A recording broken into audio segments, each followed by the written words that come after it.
Saudari-saudaraku yang terkasih, berjumpa kembali bersama saya Inspirasiku di Antara. Renungan harian Minggu 3 Maret, hari Minggu Pekan Prapaskah yang ketiga. Semoga kita bersama keluarga dan komunitas kita selalu dalam keadaan baik, tetap sehat dan bersemangat. Marilah kita mengawali renungan kita hari ini dengan tanda kemenangan Kristus. Dalam nama Bapa dan Putra dan Roh Kudus. Amin. Allah Bapa yang Maha Baik, Engkau telah menunjukkan kepada kami jalan hidup yang benar, supaya kami tidak tersesat.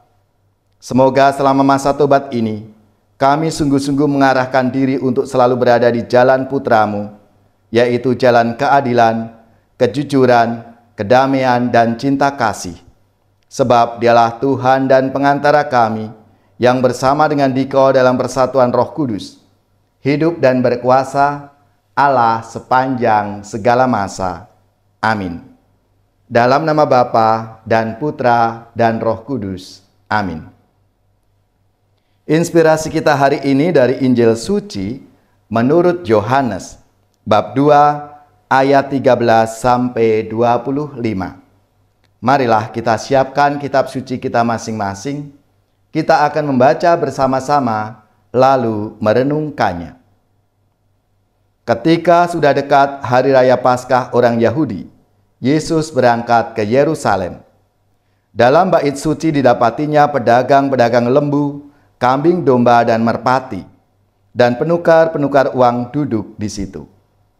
Maka Yesus membuat cambuk dari tali, lalu mengusir mereka semua dari bait suci, dengan semua kambing domba dan lembu mereka. Uang para penukar dihamburkannya ke tanah, dan meja-meja mereka dibalikkannya. Kepada pedagang-pedagang merpati ia berkata, "Ambil semuanya ini dari sini. Jangan membuat rumah Bapakku menjadi tempat berjualan." Maka teringatlah murid-murid Yesus bahwa ada tertulis, "Cinta untuk rumahmu menghanguskan aku." Tetapi orang-orang Yahudi menantang Yesus, katanya, "Tanda apakah yang dapat engkau tunjukkan kepada kami bahwa engkau berhak bertindak demikian?"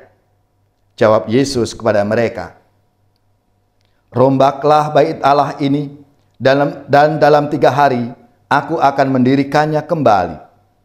Lalu kata orang Yahudi kepadanya, 46 tahun orang mendirikan bait Allah ini, dan engkau dapat membangunnya dalam 3 hari. Tetapi yang dimaksudkan Yesus dengan bait Allah ialah tubuhnya sendiri. Sesudah Yesus bangkit dari antara orang mati, barulah teringat oleh murid-muridnya bahwa hal itu telah dikatakannya. Maka percayalah mereka akan kitab suci dan akan perkataan yang telah diucapkan Yesus. Demikianlah sabda Tuhan. Terpujilah Kristus.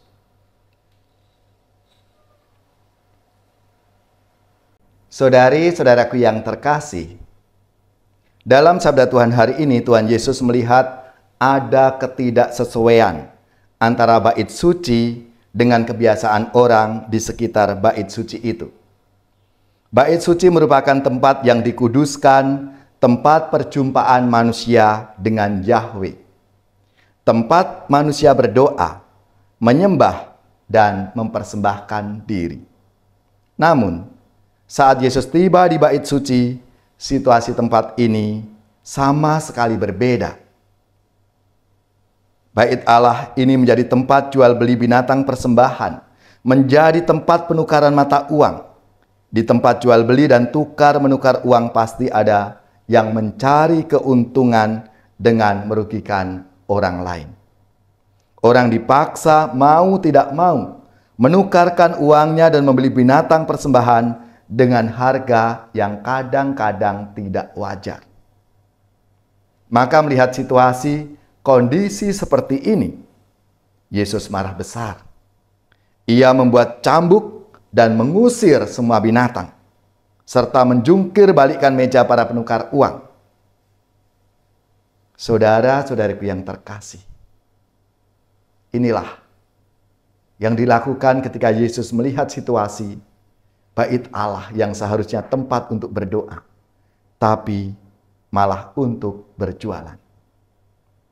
Kita ingat, pada zaman Nabi adalah biasa dan lazim melakukan aksi teatrikal untuk menyinggung pejabat, suap supaya tergerak untuk berubah dan bertobat. Tuhan Yesus juga sering mengajar dengan perumpamaan-perumpamaan dan kiasan-kiasan. Secara tidak langsung menohok pada keburukan orang dan orang diajak untuk menyadarinya. Mencambuki dan mencungkir balikkan meja-meja adalah aksi teatrikal para rasul dengan Tuhan Yesus untuk menyampaikan pesan tentang keberadaan orang-orang dengan sikap hati yang tidak benar ketika mereka berada di bait Allah. Akibatnya, orang-orang mempertanyakan kuasa Yesus dalam melakukan aksi itu. Saudara-saudariku yang terkasih, melalui sabda Tuhan hari ini, apa yang bisa kita renungkan? Tentunya kita kaitkan dengan pengalaman-pengalaman hidup beriman kita. Kalau dewasa ini banyak juga sikap hati yang tidak benar ketika ada di dalam rumah ibadah. Ada suatu sindiran bahwa para pemuka agamanya tidak hidup sederhana. Ada umat yang saat mengikuti ibadat menggunakan pakaian yang ala kadarnya, yang harusnya dipakai untuk olahraga, untuk pesta, untuk rekreasi. Ada juga yang pada saat beribadah, merayakan Ekaristi, umat sibuk dengan gadgetnya, dengan HP-nya, tidak fokus dalam berdoa dan beribadah kepada Tuhan, dan bersama-sama umat beriman yang lain yang saat itu merayakan Ekaristi Kudus. Saudara-saudariku yang terkasih, menjadi pertanyaan bagi kita semua di masa Prapaskah ini, maukah kita mengubah sikap hati dan cara hidup kita dari hal-hal yang fisik, dalam cara berpakaian, dalam bertindak?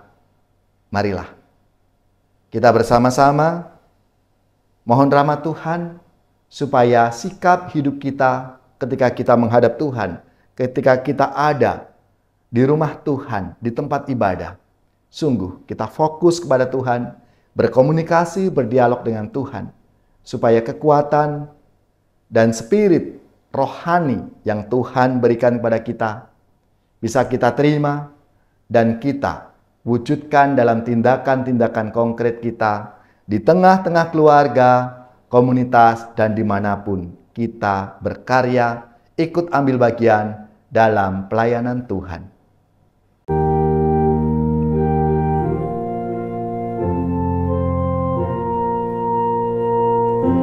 Kau dipanggil Tuhan, dijadikan duta, supaya hidupmu menyinarkan kasih-Nya. Berat memang tugasmu, tetapi kau diberi rahmat. Kau dipanggil Tuhan, dijadikan duta, supaya hidupmu menyinarkan kasih-Nya. Sang Kristus memikatmu, takkan mampu kau menolaknya. Kau dipanggil Tuhan, dijadikan duta, supaya hidupmu menyinarkan kasih-Nya. Dan doaku bagimu, semoga teguh semangatmu. Kau dipanggil Tuhan, dijadikan duta, supaya hidupmu menyinarkan kasih-Nya.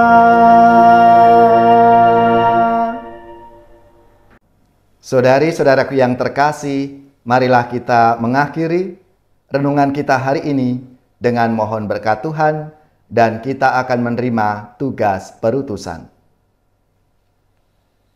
Semoga saudari-saudara sekalian, keluarga-keluarga, komunitas kita, orang-orang yang kita doakan, seluruh tugas, belajar, pekerjaan, usaha serta karya pelayanan kita dibimbing, dilindungi dan diberkati oleh Allah yang Maha Kuasa, Bapa dan Putra dan Roh Kudus. Amin.